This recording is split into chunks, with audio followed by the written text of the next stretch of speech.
Hello, hi, and welcome to the next video in our Unity series. The last time we talked about the Unity editor a little bit, and today we're going to continue and we're going through the basic controls. What do you do when working with the Unity editor? Therefore, we're going to continue exactly with the state we had the last time. A quick 10 minutes look at what we can do here in the 3D mode. Right? The last videos we already saw me adding the player character here, just a little capsule there, and we're going to find out how we can move it, how do we rotate, what do all the buttons do, everything that's related to the basic controls here. First of all, the camera movement. You can, at any point in time, when you're in the scene view, here in the scene view, you can click the right mouse button. See what I do? Right mouse button. This will change the tool. You see on the top left, right there, you see that the tool actually changes. It becomes the little eye icon. Right? That's the view tool. And if you're in the view tool, you also see that the cursor has this little grid. Looks like a Tetris block, this little grid right next to the eye, which means you can, with WASD, you can actually move the camera like you're in the game. Right? So A brings you to the left, D to the right, W zooms in, and S zooms out. Right? You can also rotate the camera from where you are right now by holding right mouse button and just moving the mouse. All of that is when you hit right mouse button. If this like zooming in and zooming out is too slow for you, you can, while keeping the right mouse button pressed, move the mouse wheel up to make the camera go faster. Right, that's not 2 times the size. Move it down to make it slower. Right, so for very, very detailed stuff, if you need to go into detail, you can go up to 0.1%, and that now moves really slow. Right, I'm still moving. It's just really slow. Yeah. What you can also do while the right mouse button is clicked, you can, when you move, you can click Shift to speed up. Now I'm clicking Shift. It's like in a video game, Shift is running. It's the same here. Right? Shift makes you faster while keeping it pressed. Good. That was the eye tool. If you're on top here, you can also have the hand tool selected, and you see the hand tool is just you can grab with the left mouse button. You can just grab and drag. I do not really like this tool. I like to have the move tool selected. If you have the move tool selected, that is also pressing W. Just in your scene view, just press W and that will open the move tool. The move tool is not moving your camera here. The move tool is more when you have a component selected. I can click on those and you see those 3 arrows, right? Those 3 arrows. And with the move tool, you can just grab one of those arrows and just drag and drop the component along this axis. Where the blue arrow is the Z axis or Z axis, you can see that on the top right, the Z actually changes. And the arrow points in the positive direction. So if I move it along the arrow, we are increasing the Z value. If we are going against the arrow, we are decreasing it. I can also grab the red arrow, that is the X, and the Y is the green arrow. Right?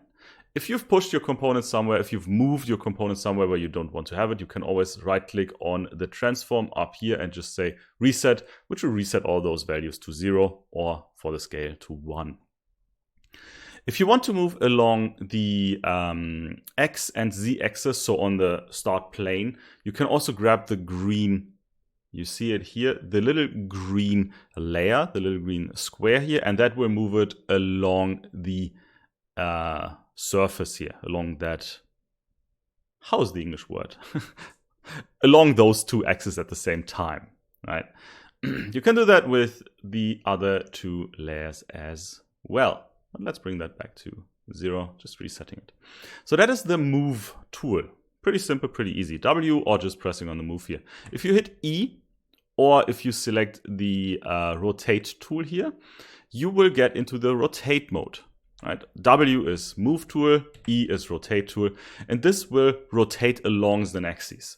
You see the red axis, if I'm in my move tool, the red axis is the arrow pointing in this direction here. And if I go into my rotate, the red circle is actually around that axis. So you're rotating around that axis, X in this case here, if I grab it. Very nice is that you can just grab it, and when you rotate, you can just go out of your screen even, and the mouse will actually rotate around the screen. So you can move on forever. Right? Both directions, of course. Yeah. If you hold down a control, right, that's what I'm doing now, you're moving in steps of, what was it? How many degrees is that? I always forget. I always forget the amount of degrees. What is it? 10 like? 15. In steps of 15 degrees, which is, of course, very helpful if you want to align things. The same rotation you can do around the Z and the Y axes at the same time here with the same tool. The last tool we have is R, or selecting the scale tool up here, and that will just let you scale the component. So if I grab, for example, in the Y direction here, I can scale the player that we have around the Y axis, which of course transforms the character, the game object that we have. Of course, it gets transformed. You can also have negative scales, which is just rotating it, which is flipping it around. Yeah, I can do that around every axis here.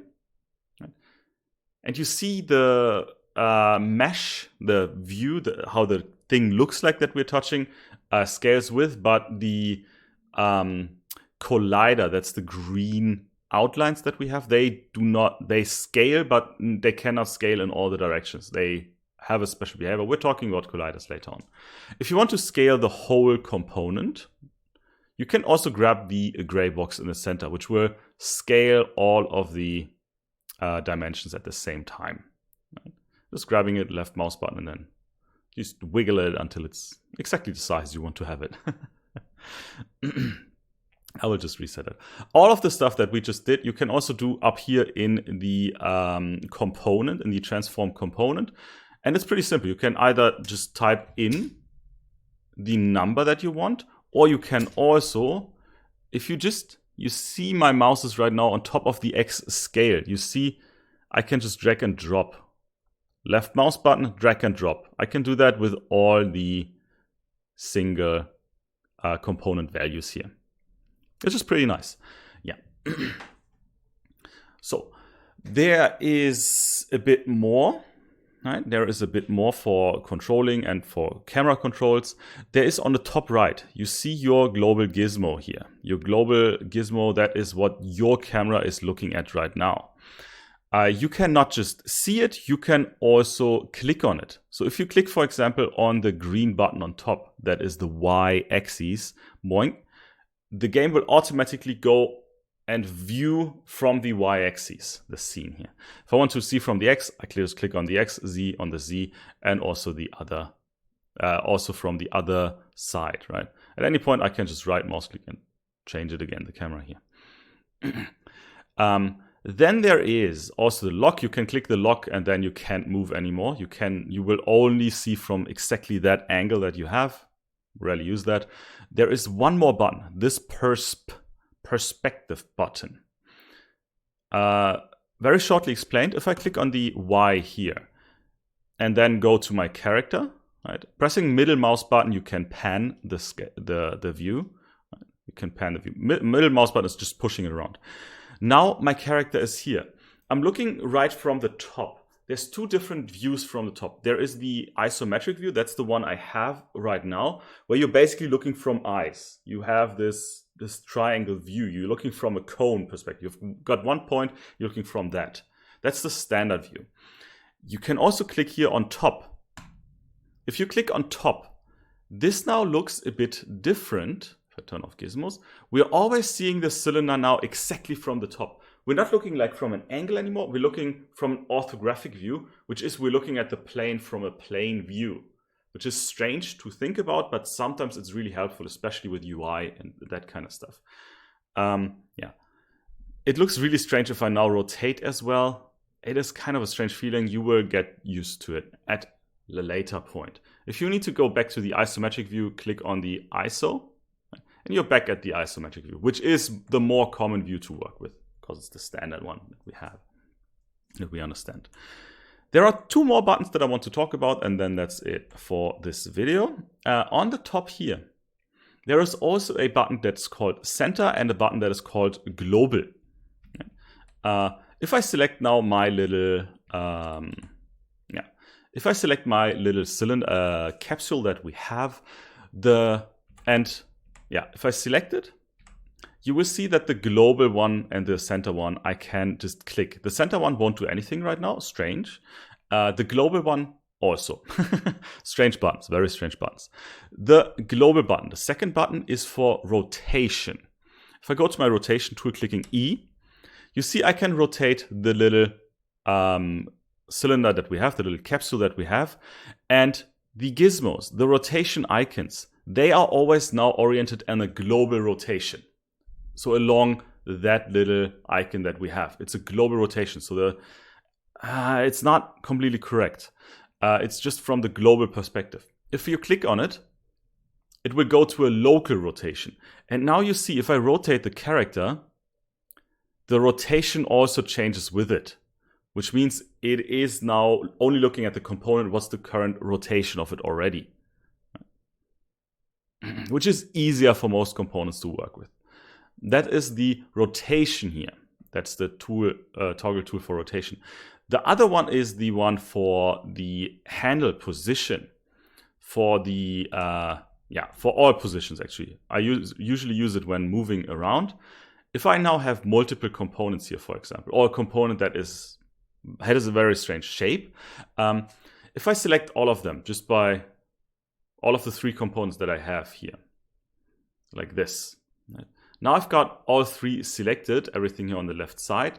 You see that the handle is here. It is in the middle. It triangulates all of those and puts this in the center of everything that you have selected. Which is, for example, if you just have a character that has a camera that is behind it, you want to move the character, not the... You want to select the character and push the character, not the camera. It's kind of strange. Center just brings the handle into the center of everything that you have selected. You can also select the pivot point, and that will select the center of the component that you have selected first. So if I select my character and then Control left Shift, like this, you have to select them here on the left side. Control click all of those. It will have the tool handle still in the center of the first component that you have selected, which makes sense if you have very big components that have many subparts. It's very, very useful to have it on pivot and not on centering, especially when using UI elements, and then you have got a UI element that is 1,000 meters far away and it puts the handle in the center, and that's 500 meters away. That's kind of stupid sometimes. So there's center and pivot. Right? Pivot is just in the center of the component that you have. Will be useful later on. Usually you leave it to center and to global, and then depending on the single case that you have, you're going to change it around as necessary. I will get back to those every now and then when programming the game, which we will start the next time, where we will really get into it. Control S right now. I'm saving the progress that we have. We didn't do anything, but still saving, or file save to get the current state, so we can go on from here the next time. And in the next time, we're going to start adding components, putting behaviors to components, so the real programming. Right now, we just got to learn about the tool itself. The next time, we are going to start with using the world shaping tool that we have to actually put components, give them behaviors, that kind of stuff. But until then, leave questions, leave comments, leave a like. Don't forget to subscribe. Stay safe, stay healthy, and I will see you in the next video. Thank you for watching, and bye-bye. Bye. Bye-bye.